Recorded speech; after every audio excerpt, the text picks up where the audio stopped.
பிதாவே, எங்களுக்கு அல்ல, உமது கிருபை நிமித்தோ உமது சத்தியத்தின் நிமித்தோ உம்முடைய நாமத்திற்கு மகிமை வர பண்ணும்.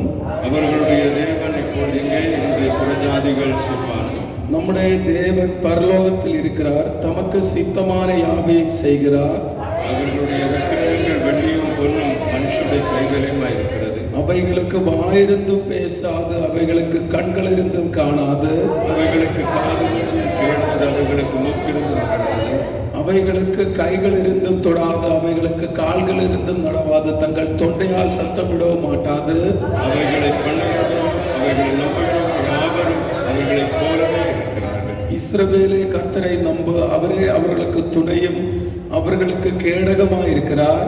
ஆரோன் குடும்பத்தார் கர்த்தரை நம்புங்கள், அவர்களுக்கு துணையும் அவர்களுக்கு கேடகமாயிருக்கிறார். கர்த்தருக்கு பயப்படுகிறவர்களே, கர்த்தரை நம்புங்கள், அவரே அவர்களுக்கு துணையும் அவர்களுக்கு கேடகமாயிருக்கிறார். கர்த்தர் நம்மை நினைத்திருக்கிறார், அவர் ஆசீர்வதிப்பார். இஸ்ரவேல் குடும்பத்தாரை ஆசீர்வதிப்பார், ஆரோன் குடும்பத்தாரை அவர் ஆசீர்வதிப்பார். கர்த்தருக்கு பயப்படுகிற பெரியோரையும் சிறியோரையும் ஆசீர்வதிப்பார். கர்த்தர் உங்கள் பிள்ளைகளை கற்றுக்கொள்வார். வானத்தையும் பூமியை படைத்த கர்த்தராரே, நீங்கள் ஆசீர்வதிக்கப்படுவீர்கள், ஆசீர்வதிக்கப்பட்டவர்கள். வானங்கள் கர்த்தருடையவைகள், பூமியும் மனுபுத்திரருக்கு கொடுத்தார். 2 வசனம் சேர்ந்து வாசிக்கலாம். மரித்தவர்களும் வானத்தில் இறங்குகிறவர்களும் அனைவரும் கர்த்தரை துதியார்கள். நாமோ இது முதல் என்றென்றைக்கும் கர்த்தரை ஸ்தோத்திரிப்போம். அல்லேலூயா, அல்லேலூயா, அல்லேலூயா. ஆமென். உட்காருங்க.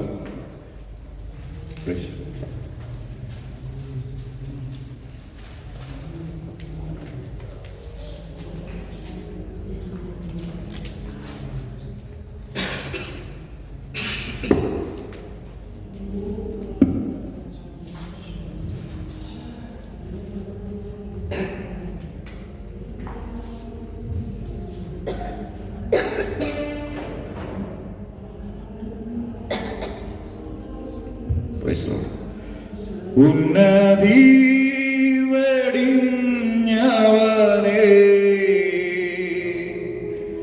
മണ്ണിൽ താണു വന്നവനേ, ഉന്നതി വെടിഞ്ഞവനേ, മണ്ണിൽ താണു വന്നവനേ,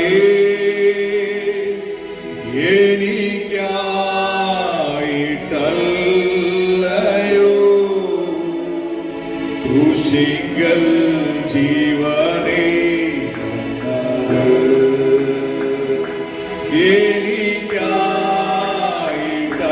എനിക്കായിട്ടല്ലയോ ക്രൂശിങ്കൽ ജീവനെ തന്നത്. യേശുവേ രക്ഷ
പ്രൈസ് ദി ലോർഡ്. ദൈവനാമം വാഴ്ത്തപ്പെടുമാറാകട്ടെ. ഇന്ന് ദൈവസന്നിധിയിൽ വന്ന് നിങ്ങളോടൊത്ത് ഒരുമിച്ച് ദൈവത്തെ സത്യത്തിലും ആത്മാവിലും ആരാധിപ്പാൻ സ്വർഗത്തിലെ ദൈവം ഞങ്ങൾക്ക് കുടുംബമായിട്ട് നൽകി തന്ന സാവകാശത്തിനായിട്ട് ഞാൻ ദൈവത്തെ സ്തുതിക്കുന്നു, സ്തോത്രം ചെയ്യുന്നു. ഞങ്ങളെ ഈ ആരാധനയിലേക്ക് ക്ഷണിച്ച ഡേവിഡ്സൺ പാസ്റ്ററിനോടും കുടുംബത്തോടും സഭയോടും ദൈവമക്കളോടുമുള്ള നന്ദിയെ പ്രാരംഭമായിട്ട് അറിയിക്കുകയാണ്. നാം വായിച്ചു കേട്ട സങ്കീർത്തനം 115 സങ്കീർത്തനമാണല്ലോ. 113 സങ്കീർത്തനം മുതൽ 118 സങ്കീർത്തനം വരെ ഒരു തുടർമാനമായി ഒരേ സീരീസിൽ എഴുതിയിരിക്കുന്ന സങ്കീർത്തന ഭാഗമാണ്. ഈ സങ്കീർത്തനം നമ്മെ ഉദ്ബോധിപ്പിക്കുന്നത് ദൈവത്തെ ആരാധിക്കുവാനും ദൈവത്തെ മഹത്വപ്പെടുത്തുവാനും നാം സേവിക്കുന്ന ദൈവം ജീവനുള്ള ദൈവമാണെന്നും ആ ദൈവത്തെ എന്നാളും എപ്പോഴും നാം ആരാധിച്ച് മഹത്വപ്പെടുത്തി ദൈവത്തിൻ്റെ പ്രസാദമുള്ള ഒരു ജീവിതം നയിക്കുവാനായിട്ട് നമ്മളെ ആഹ്വാനം ചെയ്യുകയാണ്. 115 സങ്കീർത്തനത്തിൻ്റെ പ്രാരംഭവാക്യം ഇങ്ങനെയാണ് പറയുന്നത്: ഞങ്ങൾക്കല്ല യഹോവേ, ഞങ്ങൾക്കല്ല, നിന്റെ ദയയും വിശ്വസ്തതയും നിമിത്തം നിന്റെ നാമത്തിന് തന്നെ മഹത്വം വരണമേ. അപ്പം നമുക്ക് വേണ്ടിയിട്ടുള്ളതല്ല, ദൈവത്തെ നമ്മൾ സ്തുതിക്കുകയും ആരാധിക്കുകയും ചെയ്യണമെന്നുള്ളത് ദൈവം നമ്മളെ കുറിച്ച് ആഗ്രഹിക്കുന്നു. ദൈവം നമ്മളെ തെരഞ്ഞെടുത്തു, നമ്മളെ വീണ്ടെടുത്തു. നാം പുറകോട്ട് തിരിഞ്ഞു നോക്കിയാൽ ജന്മം കൊണ്ടും കർമ്മം കൊണ്ടും പാപത്തിൽ ജനിക്കപ്പെട്ടവരായിരുന്നു നാം ഓരോരുത്തരും.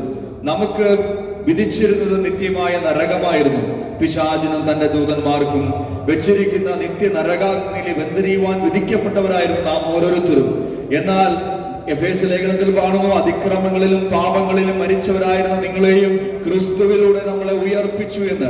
അപ്പൊ നാം പാപികളായിരുന്നു നമുക്ക് വിധിച്ചൊരു നിത്യമായ നരകമായിരുന്നു. എന്നാൽ ദൈവത്തിന് നമ്മോട് മനസ്സലിവ് തോന്നി, നമ്മളെ വീണ്ടെടുത്തു. ആ വീണ്ടെടുപ്പിന്റെ വിലയോർക്കുമ്പോൾ നമുക്ക് അടങ്ങിയിരിക്കുവാനായിട്ട് സാധിക്കില്ല. സങ്കീർത്തനക്കാരൻ നമ്മെ ഉദ്ബോധിപ്പിക്കുന്നത് നമ്മെ നാശകരമായ കുഴിയിൽ നിന്നും കുഴഞ്ഞ ചേറ്റിൽ നിന്നും നമ്മെ വീണ്ടെടുത്തിരിക്കൊണ്ട് ഈ വലിയവനായ ദൈവത്തെ സത്യത്തിലും ആത്മാവിലും ആരാധിച്ച് മഹത്വപ്പെടുത്തുക എന്നുള്ളതാണ്.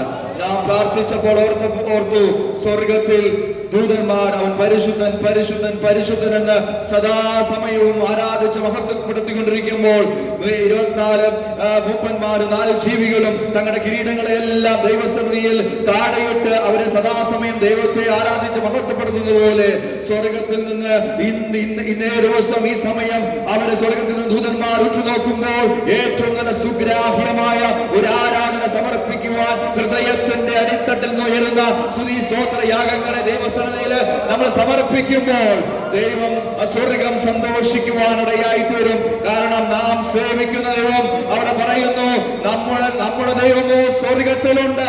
ആ സ്വർഗത്തിൽ നിന്ന് ദൈവം ഒറ്റുനോക്കുകയാണ്. കൂടാതെ 2-3 പേർ എന്റെ നടുവിൽ എവിടെ കൂടിയാലും അവരുടെ നടുവിൽ ഞാനും ഉണ്ട് എന്ന് ചൊല്ലിയ ദൈവത്തിന്റെ സാന്നിധ്യം, പരിശുദ്ധാത്മാവിന്റെ സാന്നിധ്യം നമ്മുടെ ഉടയിൽ വാസം ചെയ്യുന്നുണ്ട്. നാം എത്ര ഭാഗ്യവാന്മാരാണ് പ്രിയമുള്ളവരെ. അനേകർ ഈ ലോകത്തിന്റെ മോഹങ്ങളിലും അനേകർ ഈ ലോകത്തിൻ്റെതായ സന്തോഷങ്ങളിലും സമയം ചെലവഴിക്കുമ്പോൾ നമുക്ക് ചെറിയ കൂട്ടമെങ്കിലും ചേർന്ന് ഈ ദൈവസന്നിധിയിൽ ദൈവത്തെ മഹത്വപ്പെടുത്തുവാൻ കഴിയുന്നത് എത്ര ഭാഗ്യവാന്മാരാണ്. കാരണം നമുക്കൊരു വാഗ്ദത്തം ദൈവം നൽകി തന്നിട്ടുണ്ട്. നാം ഈ ലോകം വിട്ട് കടന്നുപോയാലും ദൈവം നമുക്കായിട്ടൊരു വാസസ്ഥലം ഒരുക്കിയിരിക്കുന്നു. അന്ന് ആ നാളിൽ അവന്റെ മാറോട് ചേർന്നുകൊണ്ട് അവനെ നിത്യകാലത്തോളം ആരാധിക്കാമെന്നുള്ള വലിയൊരു പ്രത്യാശ എനിക്കും നിങ്ങൾക്ക് നൽകി തന്നിട്ടുണ്ട്. പ്രിയമുള്ളവരെ, സങ്കീർത്തനത്തിൽ കടന്നു വരുമ്പോൾ അതുകൊണ്ട് ഒന്നാം വാക്യം പറയുന്നത്, ഞങ്ങൾക്കല്ല യഹോവേ, നിന്റെ ദൈവ വിശ്വസ്തയ നിമിത്തം നിന്റെ നാമത്തിന് തന്നെ മഹത്വം വരുത്തണമേ. അവിടെ 2-ാം വാക്യത്തിൽ കടന്നു വരുമ്പോൾ അവിടെ ജാതികൾ പറയുകയാണ്, അവരുടെ ദൈവം ഇപ്പോൾ എവിടെയെന്ന് ജാതികൾ പറയുന്നത് എന്തിന്? നമ്മുടെ ദൈവമോ സ്വർഗത്തിലുണ്ട്, തനിക്ക് ഇഷ്ടമുള്ളതൊക്കെയും അവൻ ചെയ്യുന്നു. ജാതികൾ ചോദിക്കുകയാണ്, നിങ്ങളുടെ ദൈവം എവിടെ? കാരണം കണ്ണുകൊണ്ട് കാണത്തക്ക നിലയിൽ ഒരു ദൈവത്തെയും അവിടെ കാണുവാനായിട്ട് കഴിയുന്നില്ല. എന്നാൽ അത് ഇസ്രായേലിനോട് ബന്ധത്തിലാണ് പറയുന്നത്. ഇസ്രായേലിന് അന്ന് വരെയും ഒരു വിഗ്രഹങ്ങളെ വെച്ച് ആരാധിക്കുന്ന ഒരു പതിവില്ല. എന്നാൽ ജാതികളെ സംബന്ധിച്ചിടത്തോളം അവർ ആരാധിക്കുന്നത് അവിടെ 4-5-6 വാക്യം വായിക്കുമ്പോൾ അവര് വിഗ്രഹങ്ങളെ വെച്ചാണ് ആരാധിച്ച് നമസ്കരിച്ചു പോന്നിരുന്നത്. അങ്ങനെ നോക്കുമ്പോൾ ഈ ജാതികൾ നോക്കുമ്പോൾ ഇസ്രായേലിലേക്ക് ഒരു ദൈവത്തെ കാണുന്നില്ല. അവരന്വേഷിക്കുന്നു, എന്നാൽ അവർ പറയുകയാണ് ഞങ്ങളുടെ ദൈവമോ സ്വർഗത്തിലുണ്ട്. എന്നാൽ ജാതികൾ അവരെ ആരാധിക്കുന്ന ആ ദൈവത്തിന്റെ പ്രത്യേകത എന്താണ്? അവിടെ പറയുന്നത് അവരുടെ വിഗ്രഹങ്ങൾ പൊന്നും വെള്ളിയുമാകുന്നു. മനുഷ്യരുടെ കൈവേല തന്നെ. അവയ്ക്ക് വായുണ്ടെങ്കിലും സംസാരിക്കുന്നില്ല, കണ്ണുണ്ടെങ്കിലും കാണുന്നില്ല, അവയ്ക്ക് ചെവിയുണ്ടെങ്കിലും കേൾക്കുന്നില്ല, മൂക്കുണ്ടെങ്കിലും മണക്കുന്നില്ല, അവയ്ക്ക് കൈയുണ്ടെങ്കിലും സ്പർശിക്കുന്നില്ല, കാലുണ്ടെങ്കിലും നടക്കുന്നില്ല, തൊണ്ട കൊണ്ട് സംസാരിക്കുന്നില്ല. അവയെ ഉണ്ടാക്കുന്നവർ അവയെ പോലെയാകുന്നു, അവരെ ആശ്രയിക്കുന്ന ഏവനും അങ്ങനെ തന്നെ. പ്രിയമുള്ളവരെ, ഈ ജാതികളായിരിക്കുന്ന ഈ മനുഷ്യർ ആരാധിക്കുന്നത് ദൈവം സൃഷ്ടിച്ച സൃഷ്ടികളെ വെച്ചാണ് അവർ ആരാധിക്കുന്നത്. അതിന് ജീവനില്ല. എന്നാൽ 150-ാം സങ്കീർത്തനം പറയുന്നു, ജീവനുള്ളതൊക്കെയും യഹോവയെ സ്തുതിക്കട്ടെ, കാരണം നാം ജീവനുള്ളവരാണ്. നാം ഒരു കാലത്ത് നമ്മൾ പാപം സംബന്ധിച്ച് മരിച്ച് നമ്മൾ ആത്മീക മരണം അനുഭവിച്ചവരായിരുന്നു.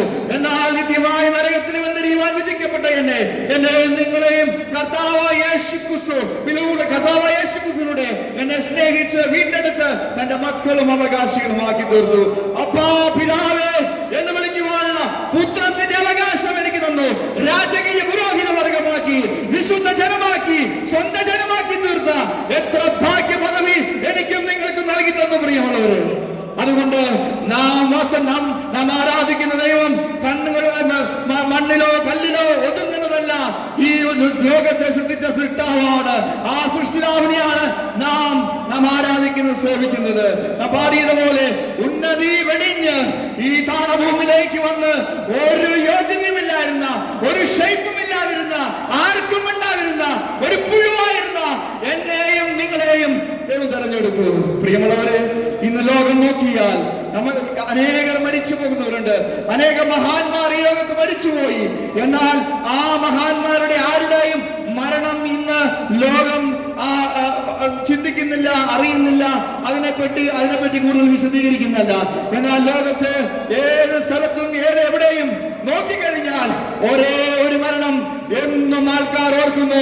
അത് കർത്താവായ യേശുക്രിസ്തുവിന്റെ മരണമാണ്.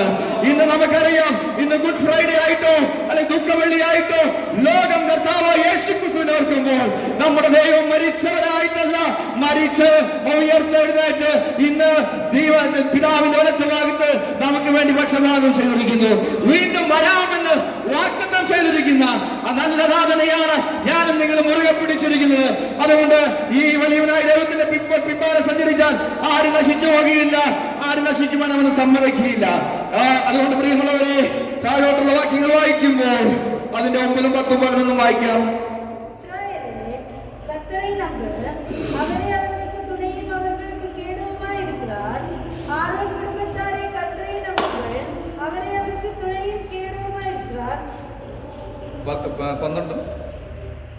கர்த்தர் நம்மை நினைத்திருக்கிறார், அவர் ஆசீர்வதிப்பார். இஸ்ரவேல் குடும்பத்தாரை ஆசீர்வதிப்பார், அவர் ஆரோன் குடும்பத்தாரை ஆசீர்വദിപ്പാர்.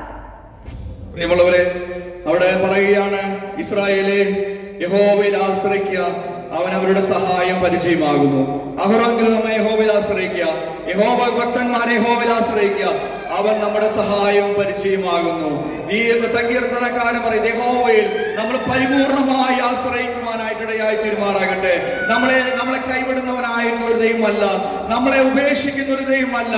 അമ്മ തന്റെ കുഞ്ഞിനെ മറന്നാലും മറക്കാത്ത ഒരു സ്നേഹം നൽകുന്ന കരുണാസമ്പന്നായ ദൈവം നമ്മെ സ്നേഹിച്ച സ്നേഹ നിമിത്തം എന്നാണ് ദൈവത്തിന്റെ വചനം കാണുന്നത്. കാൺമീൻ നാം ദൈവമക്കൾ എന്ന് വിളിക്കപ്പെടുവാൻ പിതാവ് എത്ര വലിയ സ്നേഹം നൽകിയിരിക്കുന്നു. തന്റെ ഓമനപുത്രനെ ലോകത്തയച്ച് നമ്മളെ സ്നേഹിച്ച ആ മഹാസ്നേഹത്തെ നാം ഓർക്കണം പ്രിയമുള്ളവരെ. അതുകൊണ്ട് ഈ വലിയവനായ ദൈവം നമ്മുടെ സഹായമാണ്, നമ്മുടെ പരിചയമാണ്. 12-ാം വാക്യം വായിക്കുന്നു, യഹോവ നമ്മെ ഓർത്തിരിക്കുന്നു. നമ്മളെ ഓർക്കുന്ന ഒരു ദൈവം. അനേകർ നമ്മുടെ കൂടെ ഉണ്ടവര് പലരും ഇന്ന് മാറിപ്പോയി, പലരും ഇന്ന് ലോകത്തില്ല, പലരും നമ്മളെ ഓർക്കുന്നവരില്ല. എന്നാൽ ആരും നമ്മളെ ഓർത്തില്ലെങ്കിലും, ആരും നമ്മുടെ കൂടെ ഇല്ലെങ്കിലും നമ്മളെ ഓർക്കുന്ന ഒരു നല്ല നാഥനെയാണ് പ്രിയമുള്ളവരെ നമ്മൾ കൈപിടിച്ചിരിക്കുന്നത്. ആ വലിയവനായ ദൈവം നമ്മളെ അനുഗ്രഹിക്കുക ചെയ്യും, അനുഗ്രഹിക്കുമെന്ന് തന്നെയാണ് ഇവിടെ പറഞ്ഞിരിക്കുന്നത്. അതുകൊണ്ട് 12-ാം വാക്യം പറയുന്നു, ഇസ്രായേൽ ഗ്രഹത്തെ അനുഗ്രഹിക്കും, അഹരോൻ ഗ്രഹത്തെ അനുഗ്രഹിക്കും. യഹോവ ഭക്തന്മാരെ അവർ ചെറിയവരും വലിയവരെന്നും ഒരു വ്യത്യാസമില്ലാതെ അനുഗ്രഹിക്കുന്ന ഒരു നല്ല നാഥനാണ്. താഴോട്ട് കടന്നു വരുമ്പോൾ അവിടെ പറയുന്നു, യഹോവ നിങ്ങളെ മേൽക്കുമേൽ വർദ്ധിപ്പിക്കുകയും നിങ്ങളെയും നിങ്ങളുടെ കുടുംബത്തെയും നിങ്ങളുടെ തലമുറകളെയും തലമുറയോളം അനുഗ്രഹിക്കും ഭാഗ്യമാണ് പ്രിയമുള്ളവരെ. നാം ദൈവത്തിന്റെ മക്കളാണ് ഓർക്കുന്നത്, നാം ദൈവമക്കളെന്ന് അറിയുന്നത്. അതുകൊണ്ട് ഇത്ര വലിയ രക്ഷയെ നാം ഗണ്യമാക്കാതെ ഈ ലോകത്തിന്റെ മോഹങ്ങളിൽ ഇമ്പങ്ങളിലും പോകാതെ നാം ജീവിക്കുവാൻ ഇടയായി തീരണം. പ്രിയമുള്ള, ഞാനൊരു കാര്യം ഓർക്കുകയായിരുന്നു. പലപ്പോഴും നാം ഈ ഓരോ ന്യൂ ഇയർ കടന്നു വരുമ്പോഴും അല്ലെങ്കിൽ ഒരു പുതുവർഷത്തിൽ കിടക്കുമ്പോൾ നമ്മൾ പലപ്പോഴും പല തീരുമാനങ്ങൾ എടുക്കാറുണ്ട്, അല്ലെ? എന്നാൽ പല തീരുമാനങ്ങളും നമുക്ക് തുടർമാനമായിട്ട് കൊണ്ടുപോകുവാൻ സാധിക്കാറില്ല. ഒരു ഷുഗർ പേഷ്യന്റിനെ സംബന്ധിച്ചിടത്തോളം ആ ഷുഗർ പേഷ്യന്റിന് തന്റെ മെഡിസിൻ ഒരിക്കലും നിർത്തുവാനായിട്ട് കഴിയില്ല എന്നാണ് മെഡിക്കൽ സയൻസ് പറയുന്നത്. അങ്ങനെയെങ്കിൽ ഒരു ഡോക്ടർ ഒരു ഷുഗർ പേഷ്യന്റിന് ഒരു മെഡിസിൻ പ്രിസ്ക്രൈബ് ചെയ്യുമ്പോൾ സാധാരണ ഗതിയിൽ നോക്കിയാൽ കുറെ നാളൊക്കെ ആ മെഡിസിൻ കൊണ്ട് യൂസ് ചെയ്യും അല്ലെങ്കിൽ ഉപയോഗിക്കും. കുറച്ച് നാൾ കഴിയുമ്പോൾ അതിന് നമ്മൾ താല്പര്യപ്പെടില്ല, അല്ലെങ്കിൽ നമുക്ക് അത് പലപ്പോഴും മറന്നു പോകും, അല്ലെങ്കിൽ അത് എനിക്ക് വേണ്ടാന്ന് തോന്നും. പലപ്പോഴും നമ്മൾ ചെക്ക് ചെയ്യാറില്ല. എന്നാൽ നമ്മളെ ആ എയർലി സ്റ്റേജിൽ ഉണ്ടായിരുന്ന ആ ഒരു താല്പര്യം പലപ്പോഴും നഷ്ടപ്പെട്ട് നമ്മൾ പലപ്പോഴും പല മെഡിസിൻസ് എടുക്കാറില്ല. അതൊരു ഷുഗർ എന്നല്ല, വേറെ ഏത് അസുഖങ്ങളായാലും പലപ്പോഴും അങ്ങനെയാണ്. നമ്മുടെ ഒരു മനുഷ്യന്റെ പ്രകൃതി അങ്ങനെയാണ്. അങ്ങനെ കുറച്ച് നാളൊക്കെ നമ്മൾ അതിന് വളരെ ഇൻട്രസ്റ്റോടും വളരെ ഗൗരവത്തോടും ഓരോ കാര്യങ്ങൾ കാണും. ആൻഡ് ആഫ്റ്റർ സം ടൈംസ് കുറെ നാൾ കഴിയുമ്പോൾ നമ്മൾ മെഡിസിനൊക്കെ എടുക്കാതെ നമ്മൾ പലപ്പോഴും അതിനെ ഉപേക്ഷയായി വിചാരിക്കും. എന്നതുപോലെയാണ് പലപ്പോഴും നമ്മുടെ ആത്മീയ ജീവിതം അങ്ങനെയാണ്. പല തീരുമാനങ്ങൾ എടുക്കും, ദൈവത്തോട് കൂടുതൽ അടുത്ത് ജീവിക്കണമെന്നും ദൈവവചനം വായിക്കണമെന്നും ധ്യാനിക്കണമെന്നും എന്നൊക്കെ ആഗ്രഹം പലപ്പോഴും ഉണ്ടാവും. എന്നാൽ കുറെ നാൾ കഴിയുമ്പോൾ നമ്മൾ പലപ്പോഴും അതിൽ നിന്ന് അകന്നകന്ന് ഉപേക്ഷയായി വിചാരിച്ചു പോകാറുണ്ട്. എന്നാൽ പ്രിയമുള്ളവരെ, ദൈവം നമ്മളെ കുറിച്ച് അങ്ങനെയല്ല ആഗ്രഹിക്കുന്നത്. ദൈവത്തെ സദാസമയം ആരാധിക്കണമെന്നാണ്. സ്വർഗത്തിൽ എങ്ങനെ സംഭവിക്കുന്നു എന്നതുപോലെ നമ്മുടെ വ്യക്തിപരമായ ജീവിതത്തിലും നമ്മുടെ കുടുംബ ജീവിതത്തിലും നമ്മുടെ സമൂഹ ജീവിതത്തിലും നമ്മൾ എവിടെയായിരുന്നാലും ഈ വലിയവനായ ദൈവത്തെ എന്നും ആരാധിച്ച് മഹത്വപ്പെടുത്തി ദൈവമായിട്ടൊരു പേഴ്സണൽ റിലേഷൻഷിപ്പ് എന്നും ബിൽഡ് ചെയ്ത് കൊണ്ടുപോകണമെന്നാണ് ദൈവം നമ്മളെ കുറിച്ച് ആഗ്രഹിക്കുന്നത്. തുടർന്ന് താഴോട്ട് കടന്നു വരുമ്പോൾ അവിടെ പറയുന്നു, ആകാശത്തെയും ഭൂമിയും ഉണ്ടാക്കിയ യഹോവയാൽ നിങ്ങൾ അനുഗ്രഹിക്കപ്പെട്ടവരാകുന്നു. ഇത്ര വലിയ ഭാഗ്യമാണ്. ദൈവം ആകാശത്തിലും ഭൂമിയിലും സകലത്തിലും വെച്ച് ദൈവം നമ്മളെ അനുഗ്രഹിച്ചിരിക്കുന്നു പ്രിയമുള്ളവരെ. പിന്നെ താഴോട്ട് കടന്നു വരുമ്പോൾ നമുക്ക് കാണും, അതിന്റെ 17-ാം വാക്യം വായിക്കാം.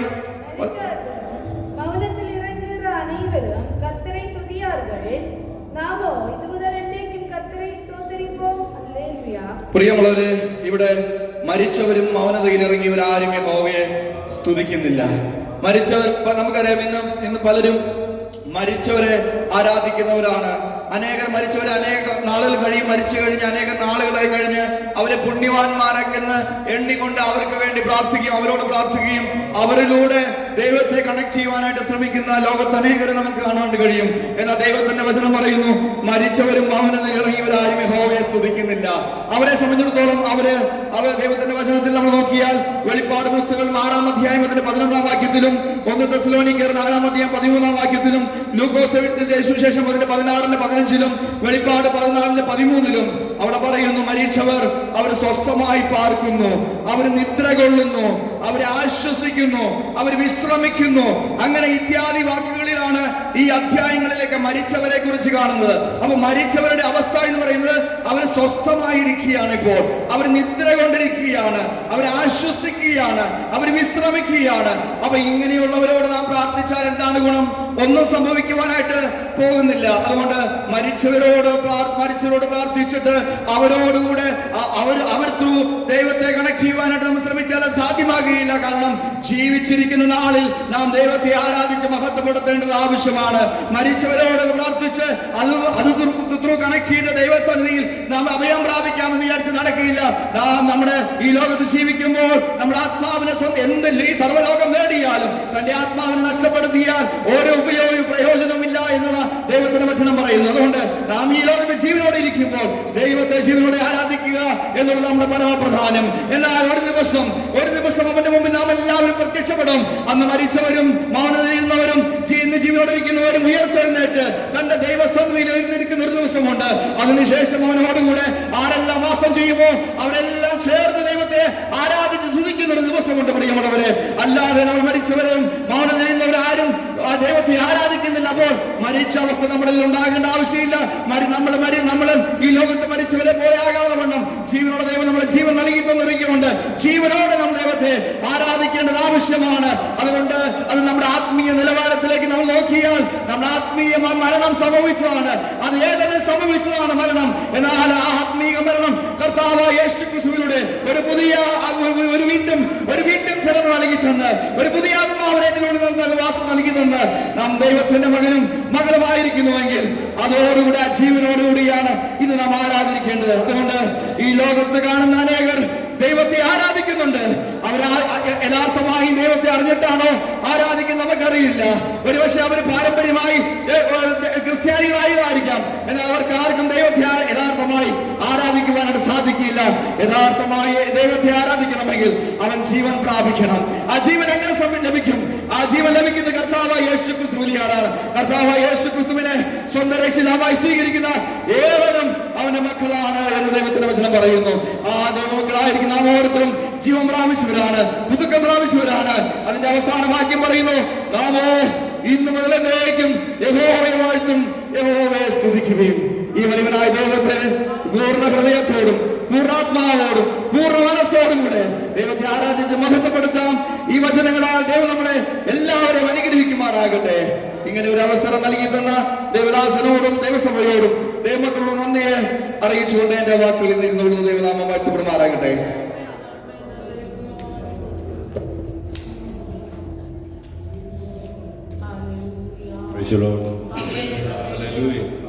നല്ലൊരു സംഗീതമായി കർത്തരുടെ മകനെ பயன்படுத்துவாராக. நம்மெல்லாரும் ஜெபத்தோடு கூட காணப்படுவோம். ஹல்லேலூயா, ஆமென். நமக்கு குறித்ததான நேரத்தில் எல்லாம் நமக்கு சமயமாக முடிக்கணும். நாம் தேவ சமூகத்தில் கேட்கப்பட்ட வார்த்தை ஆமென் கர்த்தர் நம் மகனுடமாய் அதிகமாய் ஆமென் நம்மோடு பேசி இருக்கிறார். ஆமென். இன்னும் ஒரு அதிகமான ஒரு வார்த்தை நமக்கு தேவையில்லை. இருந்தாலும் ஆமென் ஒரு 2 வசனங்களை ஆமென் நாம் ஒரு விஷயம் கூட தியானித்து நாம் எல்லோரும் ஆமென் செபிக்க போகிறோம். அவருடைய 2வது வசனம் சொல்லுகிறது, அவர்களுடைய தெய்வம் இப்பொழுது எங்கே என்று புறஜாதிகள் சொல்வாங்க. ஹல்லேலூயா. எப்போ சொல்லுவாங்க? எப்போ இது நடக்கும் என்று கேட்டார். ஹல்லேலூயா. நமக்கு ஒரு கஷ்டம் வரும்போது, நமக்கு ஒரு வீழ்ச்சி வரும்போது, நமக்கு ஒரு வியாதி வரும்போது, நமக்கு ஒரு பிரயாசம் வரும்போது ஆமென் நீ பின்பற்றி போய தெய்வம் எവിടെ? ஹல்லேலூயா. நீ ஆராதித்து வந்த தெய்வம் எங்கே? ஆமென் என்று புறஜாதிகள் கேட்கும் பொழுது ஆமென் ஹல்லேலூயா ஆமென் ஆமென் எல்லாராலும் தள்ளப்பட்டு ஒதுக்கப்படும் வேளைகளில், எல்லாராலும் ஆமென் ஆறுதல் இல்லாமல் நிற்கிற வேளைகளில் ஆமென் ஹல்லேலூயா கர்த்தருடைய வசனம் சொல்லுகிற 12வது வசனம் சொல்லுகிறது, கர்த்தர் நம்மை நினைத்திருக்கிறார். ஹல்லேலூயா. எப்ப நினைத்தார்? உன் கஷ்டத்தையில நினைத்தார். ஆமென் ஹல்லேலூயா. எப்ப அவனை நினைத்தார்? உன் கண்ணீரில கர்த்தர் நினைத்தார். ஹல்லேலூயா. எப்ப நினைத்தார்? உனக்கு ஆதரவற்றிருக்கிற நேரத்தில் கர்த்தர் நினைத்தார். எப்ப நினைத்தார்? ஆமென் உன்னை ஒருவரும் கை தூக்கிவிட இல்லாத இருக்கிற வேளையில கர்த்தர் உன்னை நினைவு கூர்ந்தபடியினால் இந்த பகல் கால வேளையில நாம் கூட இருக்கிறோம். ஹல்லேலூயா ஹல்லேலூயா. அதனால் இந்த பகல் கால வேளை யாருக்கும் ஆமென் ஒரு மனுஷருக்கு கூட ஆமென் கர்த்தர் என்ன நினைவு கூறல, என்ன கைவிட்டார் என்று சொல்வதற்கு ஆமென் வழியே இல்லை. ஹல்லேலூயா. காரணம் எல்லாரும் அதே நிலைமையில் அதே அவஸ்தைகளில் இருந்து ஆமென் வந்த தேவ ஜனங்கள். ஹல்லேலூயா. அப்படி ஆமென் இல்லாதவர்கள் இருந்தால் இந்த ஆமென் பகல் கால வேளையில் அவரால் துதிக்கவும் முடியாது, ஆராதிக்க முடியாது, தேவனுக்கு அன்பு செலுத்தவும் முடியாது. ஆமென் ஹிருதயத்தின் ஆழத்திலிருந்து இன்றைக்கு நன்மை ஆமென் ஆமென் வந்து ஓடி வந்திருக்கிறோம். எதென்றால் ஆமென் ஒருவராலும் ஆமென் ஹல்லேலூயா ஒருவரும் ஆமென் ஒருவருடைய கண்களிலும் தயை கிடைக்காது இருந்த பொழுது உளையான சேற்றுகளில் கடந்த நம்மை கர்த்தர் தூக்கி கண்மலை மேல் நிறுத்துகிறார் அல்லவா? அதை நினைவு கூறணும். ஹல்லேலூயா. ஆமென் இன்றைக்கு நாம் நிறுத்துறோம் அல்லவா? ஆமென் எத்தனை பேர் சொன்னார், இது இவனுடைய கதை முடிந்தது, இவனுடைய கதை முடிந்தது, ஆமென் இவன் இதோட முடிந்து போனான். ஹல்லேலூயா என்றால் கர்த்தர் நம்மை நினைத்திருக்கிறார். ஹல்லேலூயா ஹல்லேலூயா. கர்த்தர் நம்மை மரணத்தினது യഹോവ നമ്മെ ഓർത്തിരിക്കുന്നു. യഹോവ നമ്മെ ഓർത്തില്ലെങ്കിൽ ആമേൻ ഹല്ലേലൂയ. പലപ്പോഴും നമ്മ കേൾப்போம் ഫോണിൽ பண்ணி பேசுறப்போ அதிக நாளான நம்ம எல்லாம் மறந்தாச்சு இல்லையா, யாரும் நம்மை இப்ப நினைவு கூறுகிறது இல்லை அப்படி என்று இருப்போம். ஹல்லேலூயா. ஆனால் கர்த்தர் யெகோவா நம்மை என்ன செய்திருக்கிறார்? ஓர்த்தார், நினைவு கூர்ந்தார். இல்லைன்னா ஆமென் ஹல்லேலூயா. அதுதான் ஆமென், கர்த்தர் நினைவு கூர்ந்தார், அவர்களை ஆசீர்வதிப்பார். எதற்காக நினைவு கூர்ந்தாரோ கர்த்தர் ஆசீர்வதிப்பார். இந்த பகல் காலையில சொல்லணும், ஆபிரகாமை பாருங்க, அங்கே ஆமென் 3 தூதர்கள் தேவன் அந்த இடத்துல வந்தார் என்று சொல்லப்பட்டிருக்கிறது. ஆமென். அப்பொழுது ஆமென் ஆமென் ஓடி வந்து சொல்லுகிறான், ஆண்டவரே உம்முடைய கண்களில் எனக்கு கிருபை கிடைத்தால் இந்த இடத்தை விட்டு போக கூடாது, இந்த இடத்தை விட்டு நீர் போக கூடாது. ஆமென் ஹல்லேலூயா. நீ சற்று அமைந்து இருக்கணும். ஆமென். நான் ஓடி வருகிறேன் என்று ஆமென் கொழுத்த கண்டுகளை கொண்டு ஆமென் அடித்து ஆமென் அப்பத்தை சுட்டு கொண்டு வந்தான். ஆமென் ஹல்லேலூயா. இந்த பகல் கால வேளையில் தேவனுடைய பிள்ளையே ஆமென் ஆமென் ஆவியானவர் நம்ம நடுவில் உலாவிக் கொண்டிருக்கிறார். எத்தனை பேருக்கு சொல்ல முடியும், ஆண்டவரே இன்றைக்கு உம்முடைய கண்களில் எனக்கு கிருபை கிடைத்ததானால் நீர் என்னை ஆசீர்வதித்தார் ஒழிய நான் உன்னை விட மாட்டேன். ஹல்லேலூயா ஹல்லேலூயா ஹல்லேலூயா. கர்த்தர் எனக்கு ஆமென் ஆமென் அது செய்தாதான் நான் அதை ஆராதிப்பேன் என்று அல்ல. ஆமென் ஹல்லேலூயா. கர்த்தரனை நினைத்திருக்கிறபடியால் நான் அவரை ஆராதிப்பேன். ஹல்லேலூயா. ஆமென். அவருடைய நினைவில் நம்ம இல்ல, இந்த உலகத்துல நம்ம இல்லைன்னு கணக்காக்கணும். சத்ரு எத்தனை வேளையில வகை வருத்தினானோ, எத்தனை நேரங்களில் ஆமென் ஆமென் சத்ரு ஆமென் திட்டங்கள் தீட்டினானோ, அதன் நடுவிலையும் கர்த்தர் நம்மை நிறுத்திருக்கிறார் என்றால் கர்த்தருடைய கிருபை. அப்படியே எல்லாரும் ஆமென் ஒரு விசை ஆமென் ஹல்லேலூயா இருக்கிற இடங்களில் எழும்பி தேவனை நோக்கி பார்ப்போமா? எல்லாரும் தேவ பிள்ளைகள் ஆமென் ஹல்லேலூயா ஆமென் ஆமென் ஆமென் ஆமென் தேவனுடைய சமூகத்தில் நாம் எல்லாரும் ஓடி வருவோம் ஆமென் ஹல்லேலூயா ஹல்லேலூயா ஹல்லேலூயா ஹல்லேலூயா.